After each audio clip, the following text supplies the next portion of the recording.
TV Irshad Online, ujue Uislamu wako. Ramadhani, bado miezi michache sana, bado miezi miwili wewe umejiandaa katika mwezi wa Ramadhani. Leo ni wangapi wametangulia na ni wangapi walikuwa wakitamani kuidiriki Ramadhani, walikuwa wakitaka sana, lakini Allah hakupenda wao waifike. Bado hatujaifika Ramadhani, lakini tuko katika mwezi wa Rajab, na huu mwezi wa Rajab kama alivyosema Allah, inna iddata shuhuri inda Allah 12 shahran, hakika miezi ile Allah ni miezi 12 fi kitabu, katika kitabu chake.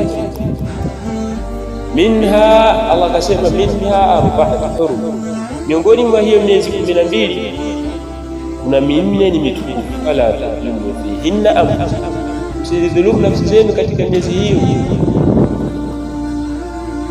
Allah anasema miezi 12, lakini katika hiyo miezi 12 kuna miezi minne ni mitukufu, na huu wa Rajab ni katika miongoni ya ile miezi minne mitukufu.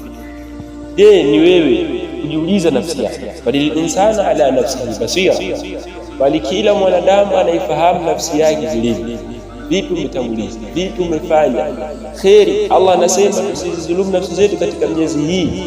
Wewe ni madhambi mangapi unafanya? Ni madhambi mangapi ambayo unamwasi Allah tabaraka wa taala? Leo mtu amekuwa ni mwenye kudhulumu watu, mwenye kudhulumu watu, mwenye kuwapiga watu, mwenye kuwatukana, mwenye kuwasengenya, mwenye kuwafitinisha watu.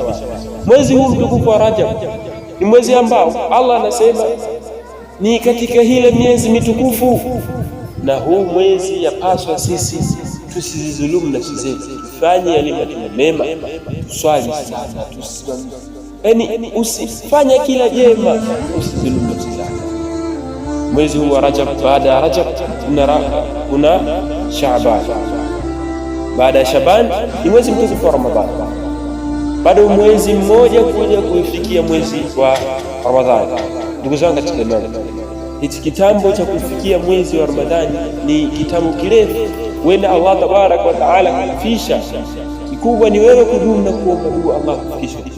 Allahumma ballighna Ramadhan, Allahumma ballighna Ramadhan, Allahumma ballighna shahr Ramadhan. Allah tufikishe katika Ramadhani, tufikishe katika mwezi wa Ramadhani ikiwa kheri, ikiwa wazuri wa kabisa, tuje kudiriki mwezi wa Ramadhani na pia tuufunge mwezi. Lakini kuna watu walikuwa wakisema Ramadhani ikifika mimi nitafanya hivi na hivi, lakini Ramadhani imefika ikawapita, bado wako wakifanya yale maovu, wakiwa na dumu na yale machafu ambayo ameyakataza Allah. Lakini ndugu zangu katika imani, tufahamu kwamba yote ambayo tunafanya yote, tukumbuke kuwa hatuto acha kupewa yale ambayo tumetanguliza isipokuwa Allah tabaraka wa taala. Kwa hiyo wewe unajua nafsi yako, bali insana ala nafsi basira, itafakari nafsi yako, ni yapi umetanguliza na ni yapi ambayo umeachirisha kwa wewe ili Allah. Allahumma baligh Ramadan, Allahumma balighna shahr Ramadan sallallahu alaihi wasallam. TV Irshad Online, ujue Uislamu wako.